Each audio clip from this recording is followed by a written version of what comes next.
Hi everyone! Today I want to share with you how to plant and grow ranunculus in very early spring.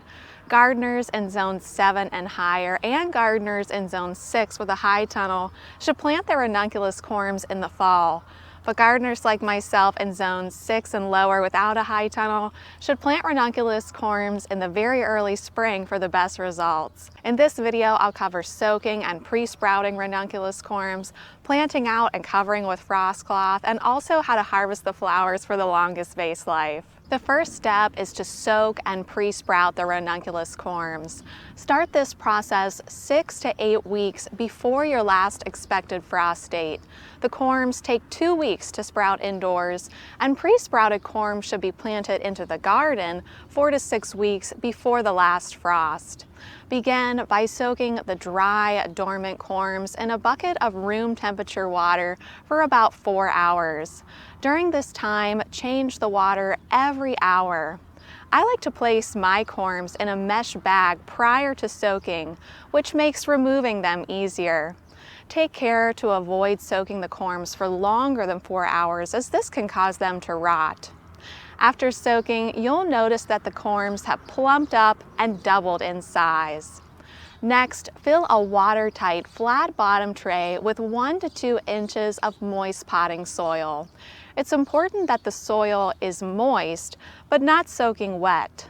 Then, place the soaked corms onto the soil with the tuberous fingers pointing down. You can space them close together because they'll only be in this tray for 2 weeks. Cover the corms with about 1 inch of moistened potting soil so they're completely covered. Then place this tray in a dark, dry, cool area with a temperature of 50 to 55 degrees Fahrenheit. During this pre-sprouting process, the soil should stay moist but never soaking wet. So check the corms often and immediately discard any that show signs of rot or mold. If a significant amount of your corms are rotting or molding, the soil is likely too wet or the area is likely too humid, and you'll need to make adjustments. If the soil is drying out, add a bit of moisture. Don't get discouraged if you have a few issues when you're getting started. Instead, just learn and adapt based on what you see.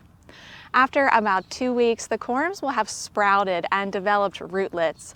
This is when they should be planted out into the garden. Select an area that has full sun and rich, well-draining soil.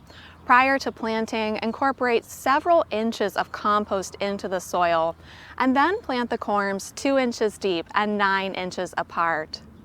If there's a chance of freezing in the forecast, the area should be covered with hoops and frost cloth.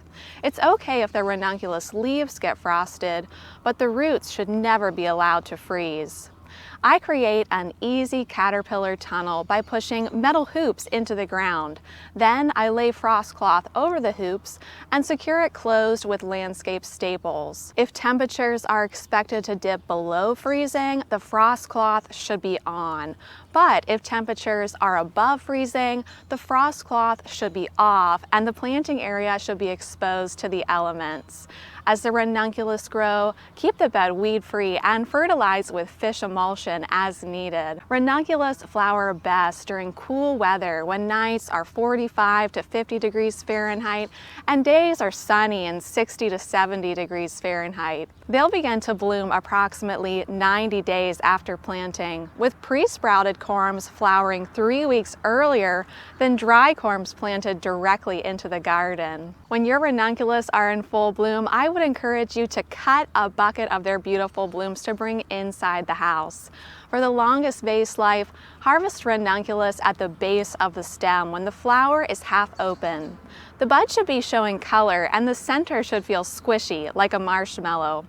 Flowers harvested at this stage will have a vase life of 1 to 2 weeks. If you're new to growing ranunculus and all this sounds complicated, don't worry. Once you go through the entire process, it becomes easier. And experience in your garden is the key to having success. These flowers are definitely worth the extra time, effort, and attention. Well, I sure hope this video was helpful, and from all of us here at Longfield Gardens, happy gardening. Bye!